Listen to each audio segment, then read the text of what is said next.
बताइए इसका बुनियादी स्काई लिफ्ट का मकसद क्या है? वो बेसिकली बुनियादी मकसद ये एक फायर फाइटिंग मशीनरी है और जिससे एवैक्यूएशन भी की जा सकती है और फायर फाइटिंग भी की जा सकती है।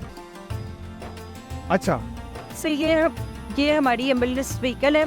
इसमें एसएबी के पेशेंट्स को डील करने के लिए ऑक्सीजन सिलेंडर्स अवेलेबल हैं, एम्बुलाइजर अवेलेबल है, मैनुअल सेक्शनिंग और हैंड सेक्शनिंग दोनों अवेलेबल हैं। मेरा जी चाहे तो मैं आपको सदर पाकिस्तान भी कह दूं, इतनी स्पीड से आप गाड़ी चलाते हैं तो और बेहंगम ट्रैफिक में से भी गुजर के आप टारगेट पे आवाम को रिलीफ देने के लिए जाते हैं। शाबाश, मुझे आप पर बड़ा नाज है। अमीन हफीज पहुंच गए हैं 1122 command and control centre Lahore में, और ये वो जगह है जहां पर 1122 की पैदाइश हुई। मतलब सबसे पहले 1122 इसी अदारे से शुरू हुई और आज फैल के पूरे लाहौर, पंजाब और पूरे पाकिस्तान में सिर्फ आपकी हिफाजत के लिए फैल चुकी है। अभी 1122 के सीनियर लोग अमीन हफीज को वेलकम करने के लिए मौजूद है। बहुत शुक्रिया जी। Welcome sir. Warm welcome. Thank you. Welcome sir. Thank you. Thank 1122 command and control centre Lahore में क्या क्या एक्टिविटीज होती है, कंट्रोल रूम कैसा है, यहाँ पर जो मशीनरी है वो क्या है, बड़ी बड़ी बिल्डिंगों में आग लग जाए उसको कैसे बुझाया जाता है, इस एकेडमी में क्या कुछ है, सारी तफसीलात आज हम आपको बताएंगे।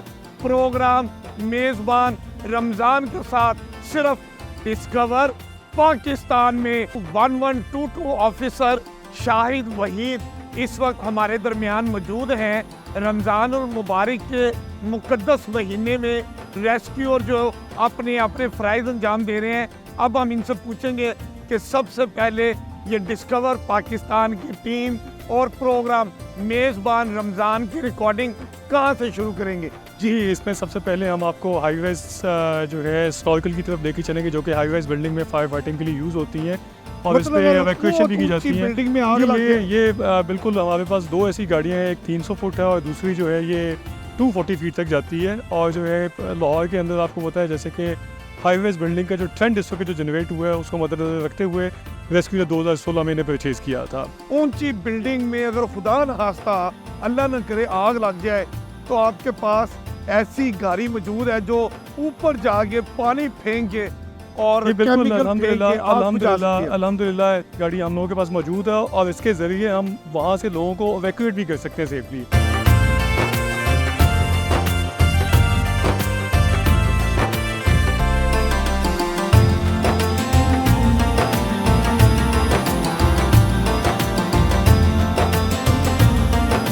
अमीन हफीज इस वक्त स्काई लिफ्ट में सवार हो चुके हैं और डिस्ट्रिक्ट ऑफिसर 1122 जो है वो शाहिद वहीद साहब वो हमारे दरमियान मौजूद हैं और स्काई लिफ्ट जो है वो आहिस्ता आहिस्ता ऊपर जाना शुरू हो गई है और ये तकरीबन 300 फुट बुलंद ऊपर चली जाएगी और फिर हम बुलंदियों पर जो डिस्ट्रिक्ट ऑफिसर हैं 1122 शाहिद वहीद साहब इनसे गुफ्तगू है वो करेंगे।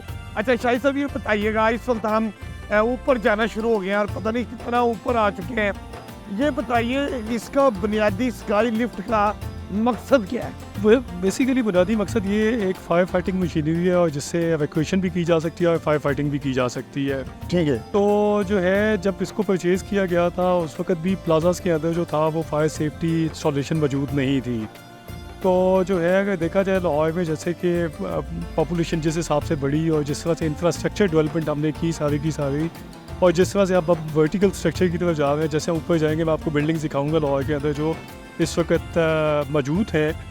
तो आप देखेंगे कि मेन चीज़ आप इस तरह की गाड़ी जितनी मर्जी ले लें, हाँ। ठीक है, ये उस वक्त ब्लेसिंग थी 2016 में, लेकिन अगर देखा जाए मॉडर्न वर्ल्ड के हवाले से जो कि दुबई है जैसे और दूसरी गल्फ़ कंट्रीज़ या जो है अमेरिका है जैसे, तो वहाँ पे भी हाईवेज बिल्डिंग बनती है, लेकिन वहाँ पे एक चीज़ जो यूज़ होती है वो बिल्डिंग कोड्स, ठीक है, बिल्डिंग रेगुलेशंस होती हैं।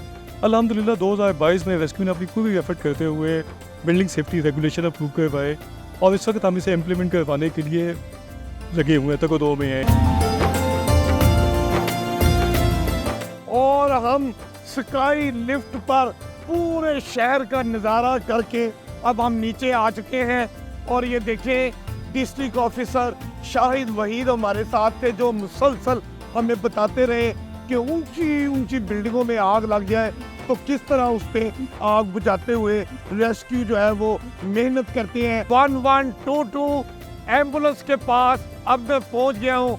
ये ऐसी एम्बुलेंस है जिसको छोटा बच्चा, मर्द, खवातीन, बुजुर्ग हर कोई वाकिफ है। खुदा न खास्ता सड़क पे चलते हुए कोई नाखुशगवार वाक़या हो जाए, इंसान सबसे पहले 1122 को कॉल करता है और 1122 एम्बुलेंस टारगेट टाइम से भी पहले आपके पास पहुंच जाती है। एम्बुलेंस में क्या क्या सहूलतें हैं, हम एम्बुलेंस में मौजूद जो हमारी बेटी ऑपरेट करती है उससे बात करते हैं।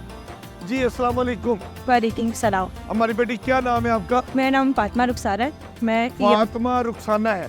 फातिमा रुखसार।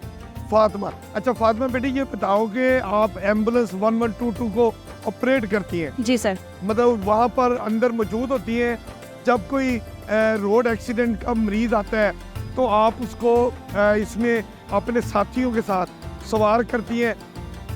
एम्बुलेंस में क्या क्या फैसिलिटीज़ होती हैं आप हमें दिखाएं। Sir first of all control से कॉल मिलने के बाद हम इमरजेंसी के लिए मूव ऑन होते हैं। जी। वहाँ जाकर हमें डिफरेंट तरह के पेशेंट्स मिलते हैं, मेडिकल, RTA, ट्रॉमा, SOB, हर तरह के पेशेंट को डील करने के लिए हमारे पास हर तरह की फैसिलिटीज़ अवेलेबल हैं। मैं आपको अपनी एम्बुलेंस विजिट करवाती जब हूँ। कॉल आती है तो कितनी देर में आप पहुंच जाते हैं? टारगेट टाइम क्या होता है? हमारा एवरेज रिस्पॉन्स टाइम 7 मिनट्स है। विद इन 7 7 मिनट्स हम रिस्पॉन्स कर देते हैं। आप हमें ज़रा तारुफ करें कि एम्बुलेंस में क्या क्या चीज़ें सहूलतें मौजूद होती हैं जो आप फौरी फर्स्ट एड के तौर पर इस्तेमाल करते हैं। जी सर। जी आप देखें कि ये 1122 एम्बुलेंस है जिसमें हमारी रेस्क्यू और बेटी फातिमा हमें बताएंगी कि यहाँ पर क्या क्या सहूलतें हैं।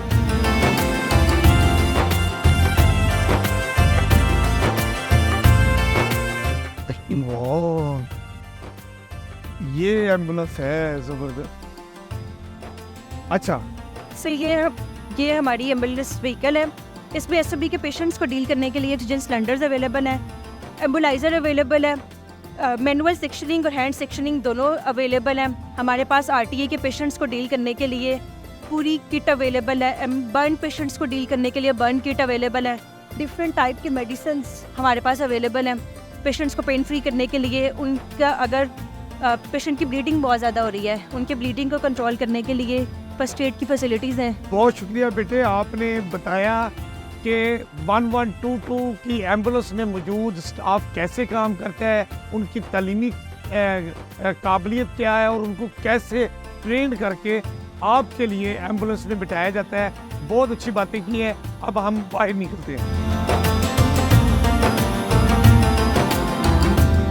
नौजवान क्या नाम है आपका? मोहम्मद आसूस। आपका क्या रोल है यहाँ एम्बुलेंस के साथ? सर मैं गाड़ी का पायलट हूँ और जब हमें इमरजेंसी कॉल मसूल होती है, मतलब ड्राइवर है जी लेकिन जरा पायलट कहा जाता है। जी सर। हाय हाय हाय, मेरा जी चाहे तो मैं आपको सदर पाकिस्तान भी कह दूँ, इतनी स्पीड से आप गाड़ी चलाते हैं तो और बेहंगम ट्रैफिक में से भी गुजर के आप टारगेट पे आवाम को रिलीफ देने के लिए जाते हैं। शाबाश, मुझे आप पर बड़ा नाज है। एक ऐसी बहादुर बेटी से मिलवाएंगे जो फायर फाइटिंग में अपना एक मुनफरिद मुकाम रखती है। अगर मैं ये कहूँ कि फायर फाइटिंग में मौजूद ये पहली बेटी जो आग बुझाने में सबसे आगे होती है, अब हम उस बहादुर बेटी से आपको मिलवाते हैं। हमारी बेटी का क्या नाम है? शाजिया परवीन। शाजिया परवीन, आपके बारे में कहा जा रहा है कि आप पहली फायर फाइटिंग लेडी हैं। आपको ये एजाज़ कैसा लगता है? बहुत अच्छा लगता है, जब हिम्मत और जज्बा हो तो काम कोई भी मुश्किल नहीं लगता। और मैं पाकिस्तान की फ़र्स्ट फीमेल फायर फाइटर हूँ और मुझे इस बात पे फ़ख्र है और मैं अपनी ड्यूटी बड़े अच्छे तरीके से सर अंजाम दे रही हूँ। अच्छा, फायर फाइटिंग का आपने खुद फैसला किया कि आप फायर फाइटिंग के शोबे में आएंगी या आपके जो इंस्ट्रक्टर हैं उन्होंने महसूस किया कि आप में ये जज्बा और करेज है, आप ये काम कर सकती हैं? मेरे फादर जो हैं वो आर्मी से रिटायर्ड हैं और वो वहाँ पे होते थे यूनिफॉर्म में, तो मुझे अच्छा लगता था और मैंने भी यही सोचा था कि मैं भी किसी ऐसी यूनिफॉर्म वाली फोर्स में जाऊंगी। और फिर मैंने डिसीजन लिया कि मैं रेस्क्यू 1122 को चूज़ करती हूँ।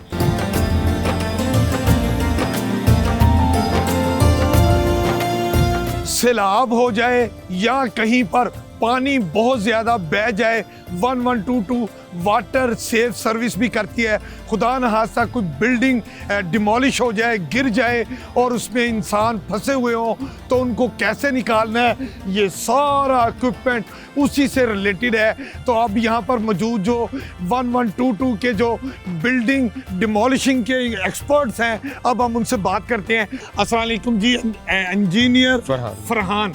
ज़बरदस्त, ये इंजीनियर फरहान हमारा बहुत बड़ा एजाज़ है। इन्होंने ना सिर्फ लाहौर में, पंजाब में, पाकिस्तान में, बल्कि तुर्की में भी जाके अपनी सलाहियतों का लोहा मनवाया। आप बताएं जी, जब आपको इत्तला मिलती है बिल्डिंग गिर गई है तो आप फ़ौरन वहाँ पर पहुँचिए, क्या करते हैं सबसे पहले इंसानी जानों को बचाने के लिए? जी थैंक यू वेरी मच। इसमें सबसे पहले तो मैं आपका वेलकम करता हूँ अपने रेस्क्यू स्टॉल के ऊपर। इसमें ये होता है कि हमारा जिस तरह कंट्रोल सेंटर एक अंदर बना हुआ है, उसमें ये होता है कोई भी इंफॉर्मेशन आती है जी बिल्डिंग कोलैप्स हो गई है, तो उसमें हमारी ये होता है कि पहले इनिशियल हम रिपोर्ट उनसे ले लेते हैं कितनी बड़ी बिल्डिंग्स थी, क्या क्या, हमारा टाइम वेस्ट ना हो। उसके बाद हमारी जो टीम्स होती हैं, वो जो हमारे अर्बन सर्च एंड रेस्क्यू की जो एक्सपर्ट टीम है, वो उस जगह पर जाकर रिस्पॉन्ड करती है, कॉर्डन ऑफ एरिया करती है, बिल्डिंग को असेस करती है, फिर ये भी देखती है कि कितने बंदे हैं उसके अंदर और हमें किस किस्म का इक्विपमेंट चाहिए उनको एवैक्यूएट करने के लिए। यहाँ से अगर मैं स्टार्ट करता हूँ तो ये आपके पीछे है हमारा लिफ्टिंग बैग है। जी जी। ये लिफ्टिंग बैग क्या होता है कि अगर 2 स्लैब्स आपकी हैं, उसके अंदर अगर कोई विक्टिम है, उसको आपने लिफ्ट करना है, तो ये हम लिफ्टिंग बैग अंदर लगाएंगे, उसको लिफ्ट करेंगे स्लैब को और उससे हम बंदे को वैक्यूट कर लेंगे। इवन के अगर गाड़ी भी कोई गिर गई है, उसके नीचे भी कोई बंदा है, तो ये लिफ्टिंग से हम करके उसको एवैक्यूएट कर लेंगे। जी बिल्कुल ठीक। इसके बाद ये हमारे पास है लाइफ लोकेटर है। ये लाइफ लोकेटर का पर्पस क्या होता है, जब भी कोई बिल्डिंग गिर गई है तो आपको ये नहीं पता कि एग्जैक्ट जो पेशेंट है या जो विक्टिम है उसकी लोकेशन क्या है। ये हम सेंसर्स लगाते हैं। सेंसर लगाने के बाद इससे हमें ये पता चल जाता है कि जी एग्जैक्ट जो लोकेशन है जो विक्टिम की, वो किस जगह के ऊपर है। इस इक्विपमेंट को हमें टर्की में जब हम गए थे लास्ट ईयर गए थे, उस वक्त हमने इससे बंदे बहुत ज़्यादा एवैक्यूएट भी किए थे। मैंने चूंकि आपको बताया था कि कमांड एंड कंट्रोल रूम है, मसलन यहाँ पर कमांड और कंट्रोल कैसे होता है, टेलीफोन पर होता है। मतलब आपको कोई इमरजेंसी हुई है, आपने 1122 को कॉल किया है, यहाँ पर 1122 कैसे ऑपरेट करता है, किस तरह फौरी तौर पर आप तक इमदाद पहुँचाता है, ये हम यहाँ पर बात करेंगे। अस्सलाम वालेकुम मेरी बेटी, क्या हाल है, क्या नाम है आपका? सर जौहर टाउन कहाँ से बात कर रहे हैं? ये आपके पास कोई इमरजेंसी कॉल आ गई है? जी यहाँ पर कोई इमरजेंसी कॉल आ गई है, बेटी उसको अटेंड कर रही है। मतलब उसने टीवी पे आने से ज़्यादा जो कॉल रिसीव हुई है उसको अटेंड करने को तरजीह दी है। जिंदाबाद मेरी बेटी, ऐसा ही हमें चाहिए वर्कर, और इसी वजह से शायद 1122 को लोग रिस्पेक्ट देते हैं। आप फरीद साहब यहाँ पर क्या हैं? मैं as a control room incharge यहाँ पे काम कर रहा हूँ और इस कंट्रोल रूम को मैं हेड करता हूँ। अच्छा, आपको तो मैं बड़ी देर से ढूंढ रहा था, मुझे वो बंदा चाहिए था जो मैं हमेशा सोचता था कि अमीन हफीज़ को कोई इमरजेंसी हो जाए या आम शहरी को इमरजेंसी हो जाए, हम 1122 को कॉल करते हैं। ये आपकी एम्बुलेंस 7 मिनट में, मोटरसाइकिल एम्बुलेंस 4 मिनट में, ये कौन सा फिल्मी सीन होता है? या आपने हादसे वाली जगह पर पहले से गाड़ियाँ खड़ी की होती है, इतनी जल्दी गाड़ी कैसे आ जाती है, ये आज मुझे बता। सर ये कोई फिल्मी सीन नहीं है, ये रियलिटी है। और लाहौर में हमने 60 के करीब जो है की पॉइंट्स बनाए हुए हैं, जिसमें मोटर बाइक के और एम्बुलेंस के की पॉइंट्स हैं। और जहाँ भी कोई इमरजेंसी आती है तो हमारी फर्स्ट प्रायोरिटी होती है कि हम पहले मोटर बाइक को डिस्पैच करवाएं, क्योंकि मोटर बाइक जो है वो जल्दी पहुँच जाती है एम्बुलेंस की निस्बत। तो जैसे ही हमारी मोटर बाइक पहुंचती है तो वो बताती है कि पेशेंट शिफ्ट होने वाला है या फर्स्ट एड वाला पेशेंट है। अगर शिफ्ट होने वाला पेशेंट होता है तो हम फौरी तौर पे एम्बुलेंस को मूव करवा रहे हैं।